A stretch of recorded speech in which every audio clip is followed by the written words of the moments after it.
In the annals of galactic history, a conflict of ancient origins reverberates through the ages, casting shadows upon the rise of civilizations. From the mists of time around 200,000 BBY, the planet Neutron harbored two distinct species, the Taungs and the ZHELL, precursors to the modern human race. Organized into the 13 battalions of ZHELL, they found themselves locked in a bitter rivalry with their Taung neighbors. As tensions escalated and animosities flared, the seeds of conflict were sown, paving the way for the cataclysmic clash known as the ZHELL-TAUNG War. Thus, the stage was set for a saga of epic proportions, where the fates of worlds and the destinies of civilizations would hang in the balance, lasting until thousands of years before 90,000 BBY. Assembled, they ascended in taut Taung lines to the high place where the Reaver had staked his standard before it was cast down into the mire. They gazed out over the gathering places and walking ways of Great ZHELL, where they scaled peak and cradled valley, the lines of lights ordering the night. They unfurled the Taung banner, reversed, a reckless thing snapping in the dark, awaiting ZHELL eyes. And they performed ceremonies of leave-taking, for now they had died to the world and must be remade among the stars. The rivalry between the ZHELL humans and near-human Taung species traces back to the ancient times on Coruscant, once called Neutron, reaching back some 200,000 years before the Battle of Yavin. This rivalry escalated into a legendary conflict as the warlike Taungs clashed with the battalions of ZHELL, a coalition formed by the ZHELL nations who may have been an ancestral human population. Chronicled in the epic poem Dha Werda, the Taung warriors grappled with despair as they mourned the loss of their esteemed general, the doom of Ulmarra, foreseeing imminent defeat at the hands of the ZHELL. Nevertheless, Rexutu the Unconquerable emerged as a beacon of hope, inspiring the warriors to rally and prepare for the inevitable confrontation.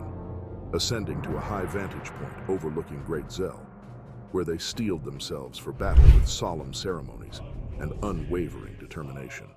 But then came a shaking of the ground, and the sun's wan light was eclipsed by a bright and terrible fire that exploded from the rock. The patterns of Great ZHELL shivered and broke, and after this came darkness as the very air turned to black ash. The ZHELL fell on their faces in terror, and from the high place we ran in haste to meet them, and we were cloaked in shadow. In the riveting 9th chapter of the Dha Werda, the ZHELL are initially surprised by the distant sight of the Taungs on raised terrain, confused for ethereal warriors due to the glimmer of their helms. Despite their outnumbered status, the ZHELL army prepared for battle, only to be abruptly halted by a volcanic eruption that engulfed Great ZHELL and plunged the land into darkness.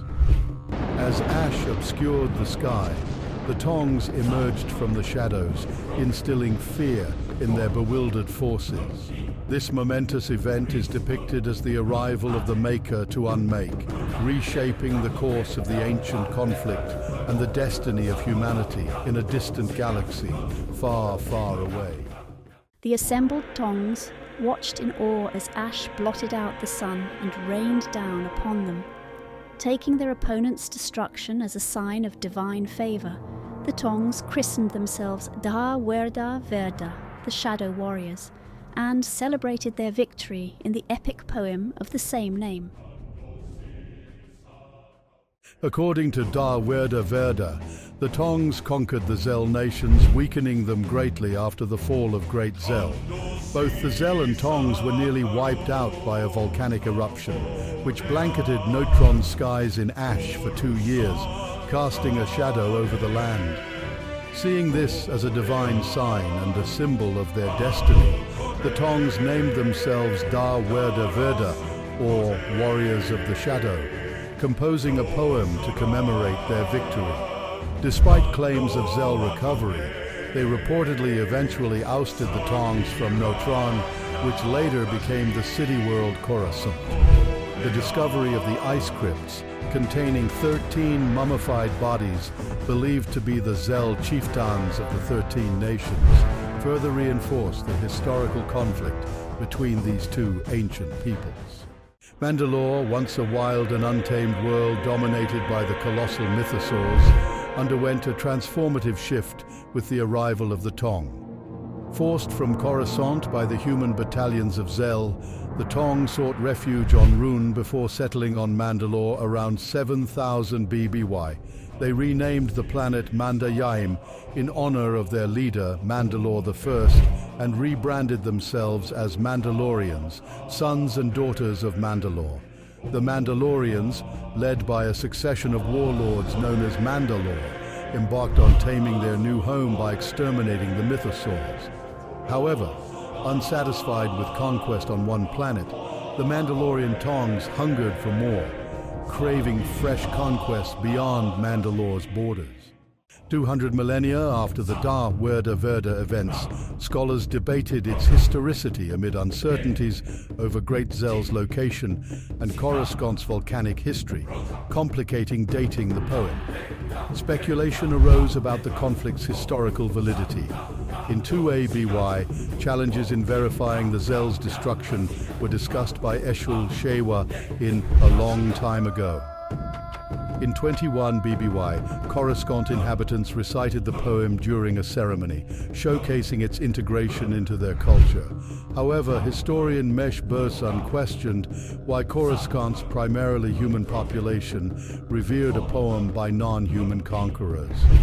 Additionally, stage recreations of the battle often featured anachronistic weaponry from Tong burial sites on Rune, according to military scholar Hu Jibwe.